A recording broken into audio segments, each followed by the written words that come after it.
لیکن ترحم کا کوئی جذبہ میرے اندر حرکت میں نہیں آیا۔ حضرت رسول اللہ صلی اللہ علیہ وسلم کی آنکھیں اس بات کو سن کے نم ہو گئیں اور آپ نے کلام حمید کی اس آیت مبارکہ کو پڑھا، وَإِذَا الْمَوْءُودَةُ سُئِلَتْ، جب قیامت کا دن آئے گا زندہ درگور کی جانے والی بیٹی کی زندہ درگور کرنے کی غلط کام کے حوالے سے مالک کائنات ان مجرموں سے سوال کریں گے کہ میں نے تمہیں اپنی رحمت دی تھی، میں نے تم پہ اپنا فضل کیا تھا، لیکن تم نے میرے فضل بے پایاں کو دھتکار کر بیٹی کو زندہ درگور کر دیا۔ حضرات گرامی قدر، حضرت رسول اللہ صلی اللہ علیہ وسلم اپنی بیٹیوں سے کس قدر محبت فرمایا کرتے تھے، کس قدر ان کے ساتھ پیار کیا کرتے تھے۔ حضرت فاطمہ الزہرا کا آگے بڑھ کے استقبال کیا کرتے تھے،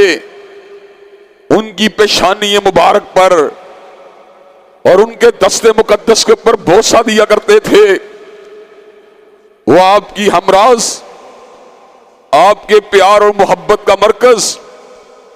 اور ام المومنین سیدہ عائشہ نے کہا چال ڈھال کے اندر، عادات و اطوار کے اندر اپنے باپ کے ساتھ مشابہت رکھنے والی نبی کریم کی وہ جلیل القدر بیٹی اور آپ کی محبتوں کی وہ مرکز، جنہوں نے آغوش مصطفیٰ کے اندر تربیت کو حاصل کیا اور حضرت رسول اللہ نے نیکی کا سبق دیا، قناعت کا سبق دیا، سادگی کا سبق دیا، برداشت کا سبق دیا، صبر کا سبق دیا۔ حضرت فاطمہ الزہرا مالی اسرت کی وجہ سے خود مشکوں کو جو تھی وہ اس کے اندر پانی کو اٹھا کے لاتی تھی، آپ کے وجود مبارک کے اوپر ان کے اثرات کی وجہ سے نشان ثبت ہو جایا کرتے تھے۔ خود چکی کو پیستی تھی، گندم کے دانوں سے آٹے کو نکالنے کے لیے، اور اس قدر تقویٰ طہارت للہیت تھی کہ اپنے ماتھا مبارک سے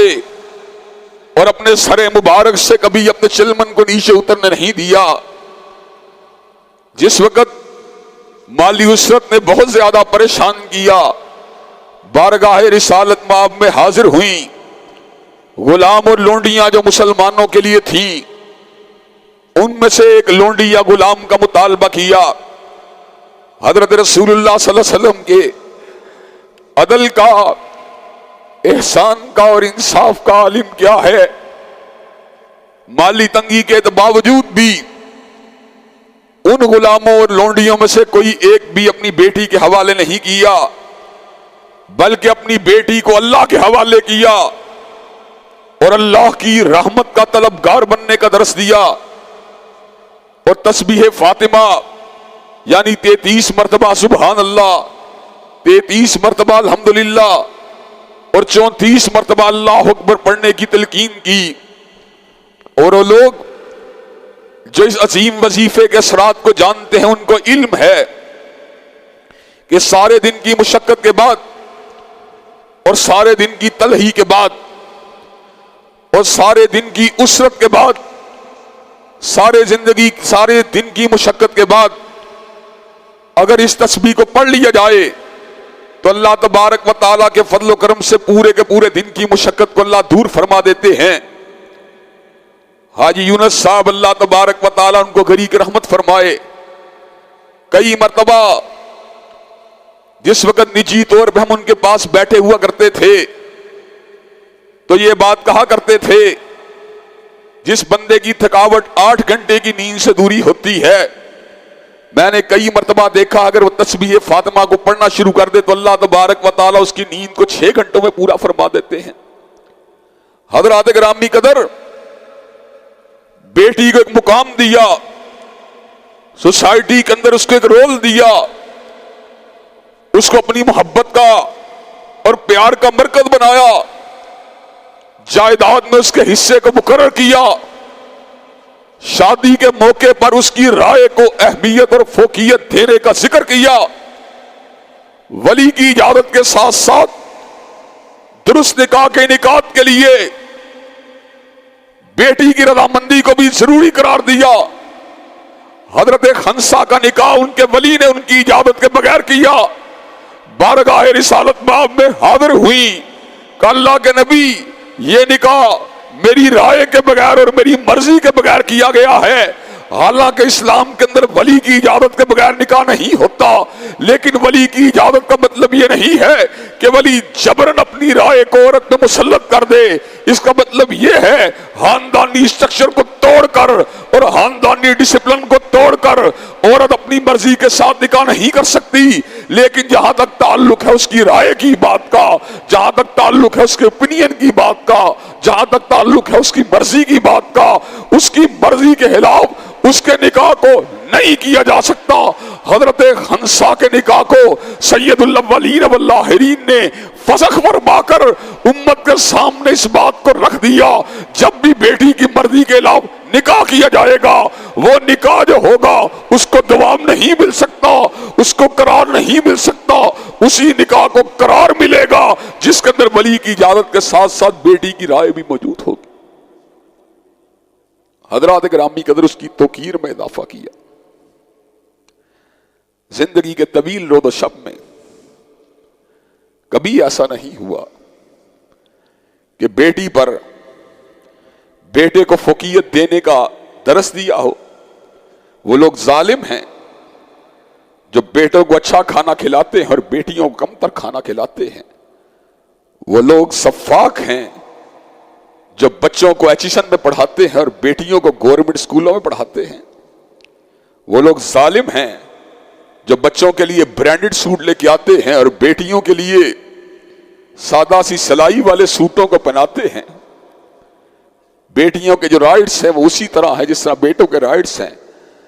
یہ سبق ہمیں حاصل ہوا امام الہدا سے حاصل ہوا، یہ سبق ہمیں حاصل ہوا بدر الدجا سے حاصل ہوا، یہ سبق ہم کو حاصل ہوا حضرت امام کائنات سے حاصل ہوا، یہ سبق ہم کو حاصل ہوا خیر الورا سے حاصل ہوا، یہ سبق ہم کو حاصل ہوا سید البشر سے حاصل ہوا، یہ سبق ہم کو حاصل ہوا خاتم النبیین سے حاصل ہوا، یہ سبق ہم کو حاصل ہوا سیدنا نذیر سے حاصل ہوا، یہ سبق ہم کو حاصل ہوا سیدنا بشیر سے حاصل ہوا، یہ سبق ہم کو حاصل ہوا امام الاولین سے حاصل ہوا، یہ سبق ہم کو حاصل ہوا حضرت خاتم المعصومین سے حاصل ہوا، یہ سبق ہم کو حاصل ہوا حضرت محمد سے حاصل ہوا، یہ سبق ہم کو حاصل ہوا حضرت احمد سے حاصل ہوا، یہ سبق ہم کو حاصل ہوا کائنات کے مقتدا سے حاصل ہوا، کائنات کے پیشوا سے حاصل ہوا صلی اللہ علیہ وسلم۔ حضرات گرامی قدر بیٹی کے ساتھ ساتھ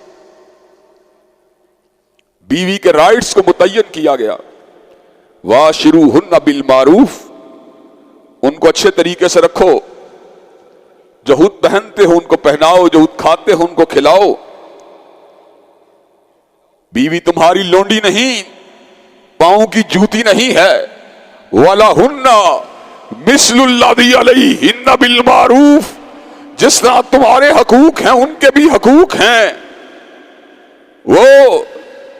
شمع محفل تو نہیں ہے لیکن چراغ خانہ ہے۔